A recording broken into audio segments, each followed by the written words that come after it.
Passage de ralliement obligé des villes du sud-est du Sénégal et des pays limitrophes.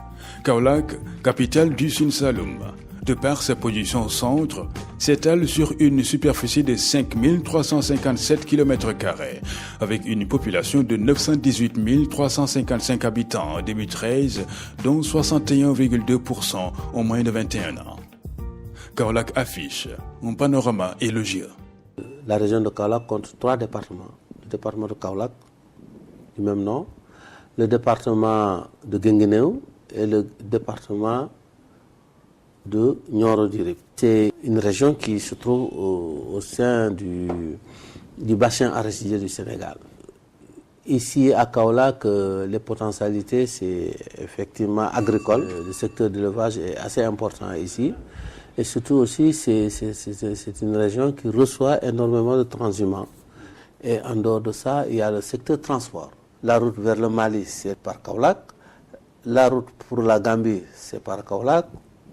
La route vers la région sud du Sénégal, la Casamance, c'est par Kaolack. Nous avons aussi une autre connexion vers Dakar. Et tout ceci avec les projets que le président vient de lancer de réhabilitation des routes feront que ce sera une plaque tournante, non seulement de transport, mais aussi de l'économie du Sénégal. Avec des infrastructures de transport adaptées, dont 11 gares routières, dont les plus en vue, Garage Nioro et la gare urbaine, ainsi qu'un aérodrome et 14 000 motos-Jakarta cumulés à l'existence de bus modernes. Kaolack contribue fortement à la diversification de l'offre de transport au Sénégal. Vous y ajoutez la possibilité de développement du transport fluvio-maritime rendu possible par le port de Kaolack, qui joue un rôle appréciable dans le commerce de divers produits tels que le sel, l'huile, le tourteau, etc. Vous comprendrez le dynamisme socio-économique de la région centre du pays. Kaolack, c'est aussi une économie régionale diversifiée. L'agriculture, occupant environ 75% de la population active, est le moteur de l'économie régionale. En effet, en 2011-2012, la région de Kaolack a fourni respectivement 12% et 16% de la production nationale de mil et d'arachide. La principale activité, c'est l'agriculture, surtout l'agriculture arachidière et l'agriculture céréalière. Donc, ce qui fait que Kaolack est considéré comme la zone centrale de l'agriculture sénégalaise. Il y a beaucoup de spéculations. Vous avez vu qu'on a parlé de maïs, de mil, de sorgho, mais on peut même parler un peu de la riziculture qui se fait dans le Nioro. Donc pour l'arachide, je reviens en disant que la moyenne des 5 dernières années donne 131 600 tonnes. Et que la totalité des céréales, c'est 143 000 tonnes.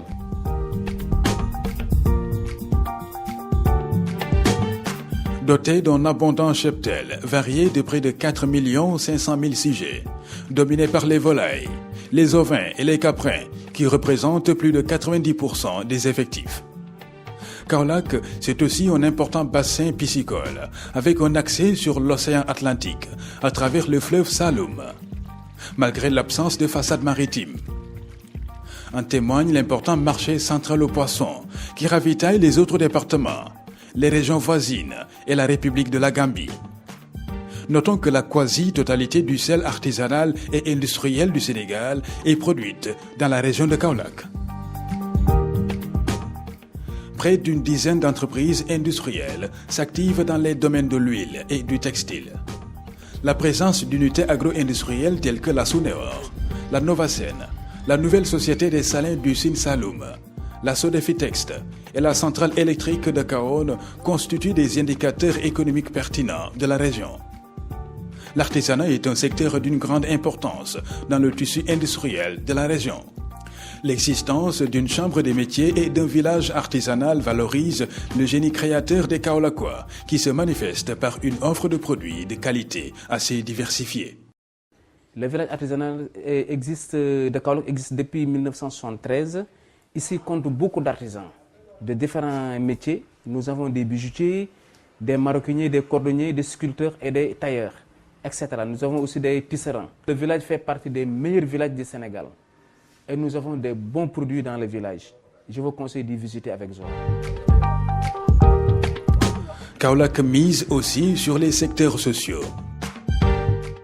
L'offre médicale de la région de Kaolack affiche un tableau reluisant avec 4 districts sanitaires, un hôpital régional, 4 centres de santé, 84 postes de santé et 249 cases de santé. Près d'une dizaine de services paramédicaux complètent le tableau. Les 97 forages fonctionnels dans la région avec un large maillage territorial assurent un approvisionnement correct des populations, même si le problème de salinisation de l'eau dans ces départements, à l'exception de Nioro, demeure. Les enfants de la région sont dans une posture éducative appréciable, avec une progression fulgurante de l'enseignement. Kaolack abrite d'importants établissements d'enseignement publics et privés. On y trouve des établissements d'enseignement technique et professionnel. L'université El Hadj Ibrahima Niass, à vocation agricole, qui sera opérationnelle en octobre 2015, boucle le cycle.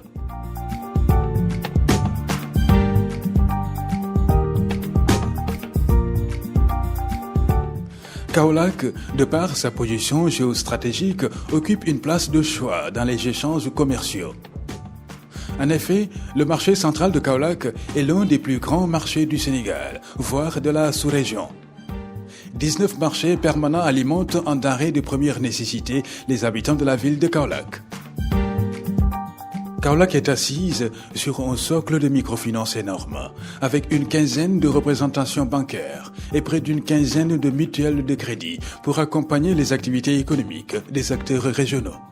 Le développement des transactions commerciales est facilité par la présence de toutes les grandes banques qui y sont représentées, à côté d'une agence de la Banque centrale des États de l'Afrique de l'Ouest, SPCAO. La Chambre de commerce a mis en place un certain nombre d'outils et de programmes pour mieux accompagner les opérateurs économiques de la région.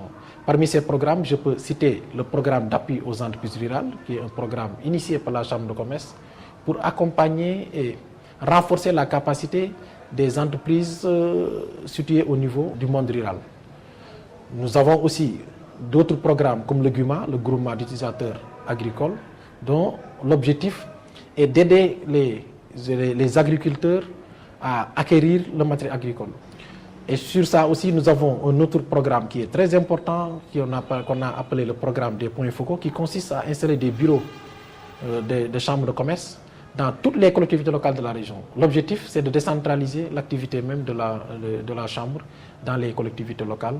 Avec la Société nationale d'électricité, à travers la centrale de Kahone, qui assure la fourniture d'électricité, Kaolack pourrait tirer profit de l'ensoleillement quasi-permanent de la région pour promouvoir le développement de l'énergie solaire.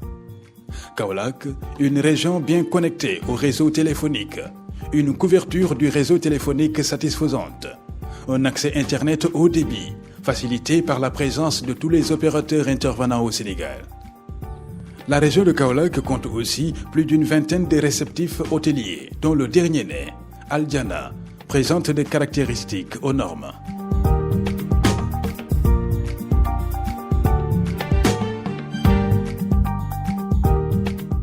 Kaolack se singularise par la richesse de son patrimoine historique et culturel.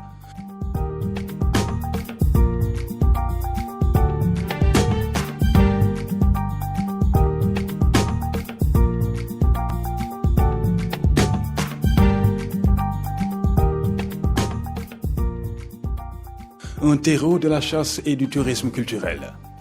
La chasse est réglementée et pratiquée dans 8 principales zones à mouiller et facilitée par une faune riche et variée. Des faucons graisseurs-ailettes, localisés sur l'île Kousmar, sont estimés à 28 000 oiseaux, signifiant que le site abrite entre 30 et 50% de la population nicheuse européenne de cette espèce. Du côté du tourisme culturel et religieux, les foyers religieux rivalisent d'ardeur pour prolonger le message interreligieux dans les contrées les plus reculées de la région. Medina Baye, Léona Niassène, Porokhane, Kahone, Darou Salam en sont les plus expressifs. Kaolack déroule un tapis vert pour l'écotourisme grâce à la richesse de ses vallées, à la beauté du delta du Saloum, à l'originalité du Baobolon et à la diversité de ses faunes dans les nombreux parcs. Notre richesse, c'est l'histoire. Notre richesse, c'est la culture. Notre richesse, c'est la religion. Et le Saloum vraiment en possède beaucoup. Donc il est tout à fait urgent, il est opportun aujourd'hui, actuellement, quand même qu'on parvienne à envahir les salons par les produits du Saloum. Le cœur de Kaolack, un centre d'affaires et d'échanges économiques qui bat au rythme des programmes de la télévision régionale, qui fait la fierté des populations de Kaolack, va certainement redonner à la capitale du Saloum sa vocation de ville carrefour. Elle abrite de nombreuses infrastructures à vocation futuriste pour cette ville au totem emblématique d'Ombosé Kombadigen. Les perspectives de développement convergent vers l'érection de la région de Kaolack, un pôle de développement soutenu par un secteur privé fort, une agriculture diversifiée et un réseau d'infrastructures modernes devant promouvoir un développement économique régional durable et intégré. Je pense que l'attractivité territoriale aujourd'hui, on peut le dire à Kaolack, sans pour autant régler les problèmes du port de Kaolack, du port sec. Dans la vallée du Baobolon aussi, tout ça, il y a d'énormes potentialités, mais sous-exploitées, parce qu'il y a un problème de financement de l'investissement, de financement de la valorisation. Je pense que là aussi, dans la zone de Nioro, il y a de réelles opportunités en matière de développement rural, tout au long de la vallée. Donc c'est un grand projet territorial, le Baobolon. Je pense que si c'est réglé, ça peut régler beaucoup de choses en matière d'investissement, mais en matière d'occupation du territoire par les populations, par les acteurs économiques. Certainement, les autorités sénégalaises devront miser sur le potentiel et le génie créateur des populations de la région de Kaolack pour réussir le plan Sénégal émergent.